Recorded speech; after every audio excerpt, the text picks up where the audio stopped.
Esto es Fluent Spanish Express, un podcast para aprender todo el español que no te enseñan los libros. ¡Comenzamos!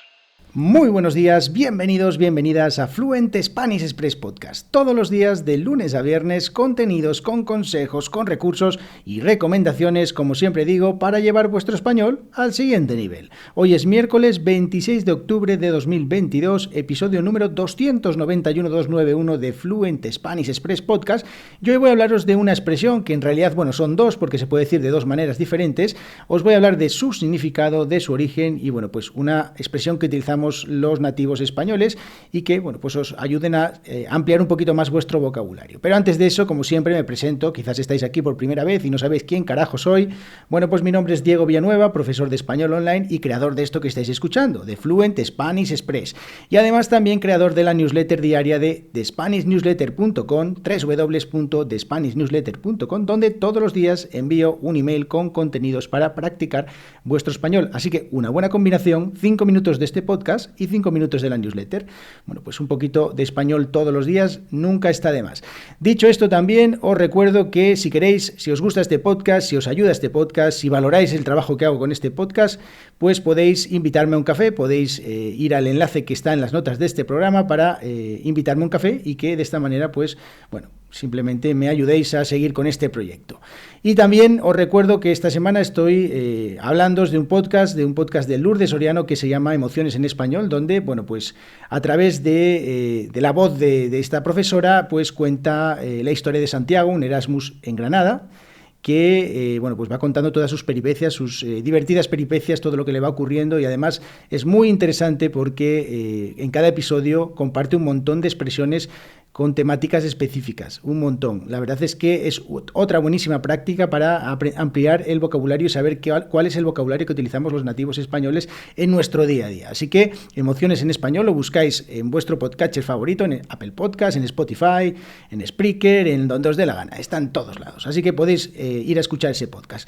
Dicho esto, vamos a hablar hoy de una expresión que la verdad es que me hace mucha gracia. Está formado por una palabra compuesta, y es ser un sujetavelas, yo la digo así, o ser un aguantavelas. La verdad es que se puede decir de las dos maneras.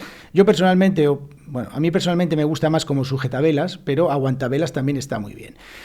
Y es una expresión que se utiliza, ¿en qué situaciones? Desde luego es una expresión coloquial que utilizamos para hablar de esa típica persona que aparece cuando estamos en pleno cortejo, cuando estamos o queremos estar a solas con otra persona y de repente aparece una tercera persona que impide que, sigamos nuestro cortejo o estamos en una situación de ligar. Pues a quién no le ha pasado que estamos, por ejemplo, en un bar y de repente aparece otra persona que no se va y miramos y le hacemos así gestos con la cabeza de y resulta que eso es lo que diríamos que es una persona que es un aguantavelas o un sujetavelas. Bien, como veis, esta palabra es bastante parece bastante simple a priori saber de qué se trata o por qué se dice así.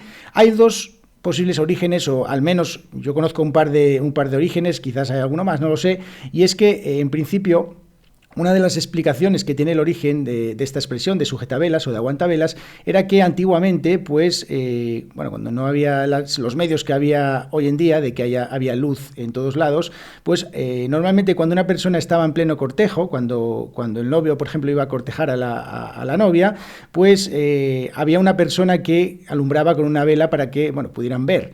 Y esto normalmente lo hacía el mejor amigo del novio. Por su papel en ese caso era accesorio, simplemente tenía que estar sujetando la vela, y eso se llamaba sujetavelas. Luego hay otro origen que habla de una tradición en la ceremonia de las bodas, que se llama la ceremonia de la luz, y es que los novios encendían dos velas, representando cada una de ellas a ellos, y había una vela un poco más grande, que era una vela común que simbolizaba la unión entre ambos. Y esa vela era la que tenían que sujetar los amigos, familiares, todos los allegados en